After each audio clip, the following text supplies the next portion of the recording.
వరంగల్ పర్యటనలో రైతుల కన్నీళ్లు కష్టాలు కనిపించాయని మాజీ మంత్రి హరీష్ రావు అన్నారు. ఇక్కడ కొంతమంది రైతులు ఎన్ని బోర్లు వేసినా నీళ్లు రావడం లేదని, లక్షలు పోయాయని రైతులు ఆవేదన వ్యక్తం చేస్తున్నారని ఆయన తెలియజేశారు. ఇక బీఆర్ఎస్ ప్రభుత్వంలో ఇలాంటి పరిస్థితులు లేవని, ఇప్పుడు కనీసం తమ తాండాల్లో తాగునీరు కూడా రావడం లేదని పలువురు తమతో అన్నారని హరీష్ రావు అన్నారు. రైతులు గోసపడుతుంటే ప్రభుత్వానికి చీమ కుట్టినట్లు కూడా లేదన్నారు. చేరికల మీదనే దృష్టి పెట్టారు తప్పితే పంటల మీద సమీక్ష లేదు, రైతుల పరామర్శ లేదని అటెన్షన్ డైవర్షన్ చేస్తూ రాజకీయాలు చేస్తున్నారని హరీష్ రావు అన్నారు. ప్రత్యక్షంగా చూసాం.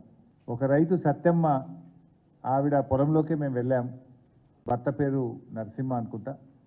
4 బోర్లు వేశారు. 4 బోర్లు వేస్తే చుక్క నీళ్లు పడలేదు. బావులు పూడిక తీయడానికి క్రేన్లు కిరాయికి తెచ్చుకొని పూడిక తీస్తూ ఉన్నాం. దాదాపు 4 లక్షల రూపాయలు అప్పయిందని చెప్పి వాళ్ళు ఎంతో ఆవేదనతో మా దృష్టికి తీసుకురావడం జరిగింది. అట్లా ఒక్కొక్క రైతు, లక్ష్మి అనే రైతు 6 బోర్లు వేశానని, సత్యమ్మ 4 బోర్లు వేశానని, జంకు 9 బోర్లు వేశానని, శివశంకర్ 6 బోర్లు వేశానని, విజయ 4 బోర్లు వేశామని, వేసిన పంటలో బారాన్ని ఎండిపోయింది, చారాన్నే మిగిలింది, అది కూడా వస్తుందా రాదా అనేటువంటి ఆందోళన రైతుల కళ్ళల్లో కనబడ్డది.